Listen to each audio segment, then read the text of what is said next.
Hi, my name is Oktay. Welcome to today's video about the Sun, which is the source of life. It's a beautiful image of the surface of the Sun, or eruption. These eruptions are bigger than the entire Earth. Sun is a G-star at a distance of 1 AU, which is 150 million kilometers from Earth. The surface temperature is 5,500 degrees Celsius.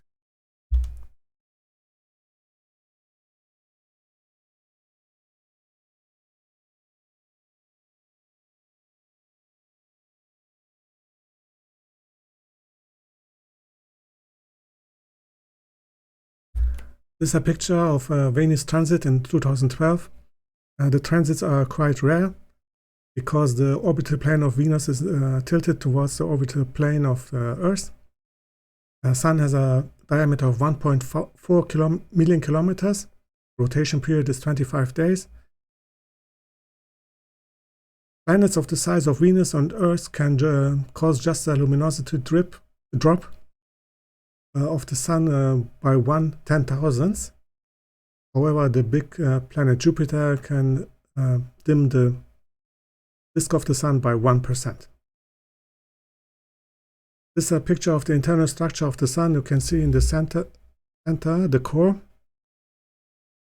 It has a temperature of 50 million degrees Celsius. That's the right conditions for fusion of hydrogen.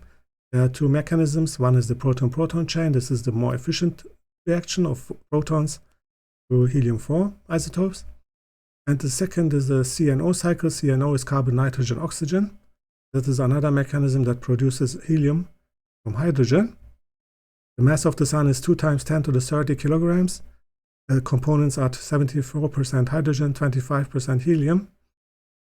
The Sun loses 4 million tons of matter, which is converted to energy in 1 second.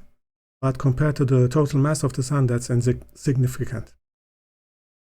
This is a picture of the solar wind. You can see here the switchbacks. These are disturbances. It is not fully understood what their origin is. And the Sun loses 1.3 to 1.9 million tons per second of mass because of the solar wind. At the same time, the Sun loses also a bit of momentum. That's why over time the rotation of the Sun slows down. This is a picture of Aurora over an igloo. The charged particles of the Sun can reach the atmosphere of the Earth, and that causes these auroras in different colors. The red color comes from nitrogen and oxygen. The green color comes from oxygen only, and the blue color comes from nitrogen only. This is a picture of the sunspots. They can have a maximum diameter of 160,000 kilometers. They were first observed by the Chinese astronomer Gan Dai in 364 before Christ. There's an 11-year solar cycle with maxima. The center of the sunspots, this dark area, is called Umbra. It is a bit cooler than the surrounding area. It's just 4,000 degrees Celsius. The surrounding elongated structures are called Penumbra. They are hotter than the Umbra. This is a picture of a solar storm in 2010. There are coronal mass ejections driven by the stellar magnetic field. The clouds of particles can reach a velocity of up to 1,000 kilometers per second. This is a artist's impression of how the early solar system looked like, how the solar system was formed together, the Sun together with the planets and the moons, 4.6 billion years ago. Formation of the Earth took about 70 to 100 million years. The early Sun, when it was born, had a luminosity of just 70% of today's luminosity. And there are theories about what could have triggered the formation of the solar system. One more possible explanation is the death of another star. The shock wave from the explosion could have compressed a cloud of dust and gas, and that could have led to the formation of the solar system. This is a picture of the god Ra from ancient Egypt. at the Musée du Louvre.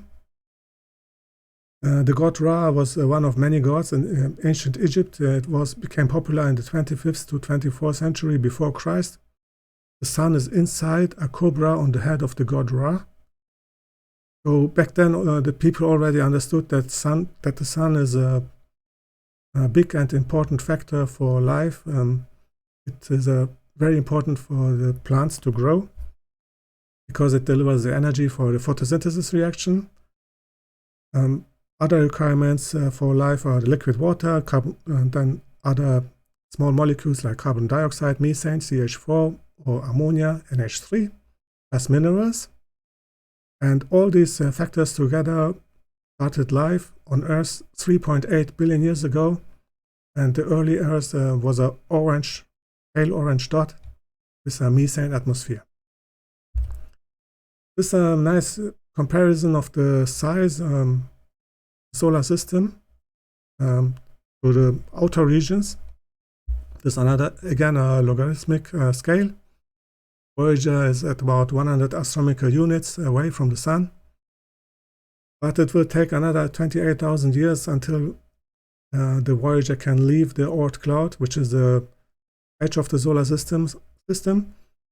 The objects in the Oort cloud are still in the gravitational influence of the Sun. And the next nearby star system is the system Alpha Centauri at a distance of 4.3 light years. This is a picture of the Milky Way, how it could look like. We are in the middle of the disk here. The Milky Way is a spiral bar galaxy with an age of 12.6 billion years. I have made 2 videos about the Milky Way. You can check them out if you are interested. It could be that the Milky Way has a habitable zone, which is here in green. In the inner region, the star activity is too high. That's a disadvantage for life. And in the outer regions, the metallicity is too low. The metallicity means the percentage of elements other than helium and hydrogen. So the Sun is in a good place. It is located inside the Orion arm, which is a minor arm. And it is at a distance of 26,000 light years from the center of the Milky Way. This is a nice picture of the nearby stars around the Sun. Here's the Sun. The closest star system is the Alpha Centauri system. And you can see most of the stars are not like the Sun. They are red dwarfs. Red dwarfs have typically a mass of about 10 to 60% of the Sun's mass. They make the big majority of 75% of all stars in the universe. The Sun belongs to a minority of just 10% of G stars. But since the Milky Way contains at least 300 billion stars, 10% of 300 billion is still a very big number. That's 30 billion G-type stars like the Sun. One example is the star Alpha Centauri A. It's also a G star, but it's a member of a triple star system and not a lone star like the Sun. Another example is Sirius A. This is a bigger star with twice the mass of the Sun. This is a comparison of the bigger objects. At the right, that's Jupiter. Then from 13 to 80 Jupiter masses, that's the region of the brown dwarfs. Brown dwarfs are a bit like stars and a bit like gas giants. Brown dwarfs don't have enough mass and pressure to make hydrogen fusion, but they can do deuterium fusion. If you have more than 80 Jupiter masses, then you get red dwarfs. These are the most common stars in the universe. And there are orange dwarfs and G stars like the Sun. The Sun has a mass of 1,000 Jupiter masses. This is a nice picture. It shows you the movement of the solar system in the disk of the Milky Way. The ecliptic plane is not in the galactic plane. It is tilted. Orbital period of the Sun is 225 to 250 million years, and the orbital velocity is a very impressive number. That's 230 kilometers per second. So the solar system moves like this around the center of the Milky Way. This is a picture of the motion of the nearby stars. You can see the motion of the stars has less order than the motion of the planets around the sun in the solar system. This x-axis is time, y-axis is distance. You can see today Proxima Centauri as the closest star to the sun. But this will not last forever because each star has its individual orbit around the center of the Milky Way. And you can see Ross 248 in 33,000 years will become the closest star to the sun. And then it will drift away again. This animation of the sun's future. X-axis is temperature, y-axis is luminosity. The luminosity increases by 1% every 100 million years. The sun will become a red giant. And for complex life, there's just a 500 million years left. This is how the sun will look like in 10 billion years. It will be a white dwarf with about half the mass of today. The other half of the sun's mass will be ejected into space, will be available for future generations of stars eventually. White dwarfs are small, they are just Earth-sized, and they are opaque. So this means it will take a long time for them to cool down, more than 1 billion years. That's theoretically that's enough time for the formation of a new disk of gas and dust around the white dwarf. And potentially for a new generation of planets, and potentially for life for maybe a few 100 million years. This is a very nice picture of the planet Saturn. I have made a video about Saturn. Saturn is essential for the planet Earth's existence as we know it.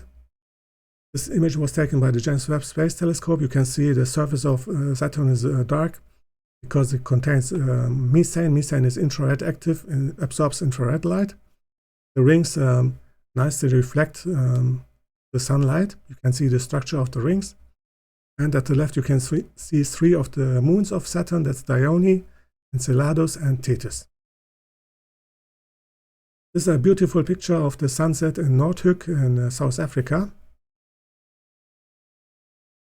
These are several images of the sunset in Mars's Gale crater, were taken by the Curiosity Mars rover. You can see at dawn the Martian sky is blue. And this is a nice picture of the solar eclipse of 2017 in Madisonville in USA. That reminds me of the song from Clark and Smug, No Sun in the Sky. You can check it out if you're interested. And that was today's video about our star Sun. Thank you for watching. Have a nice day. Bye bye.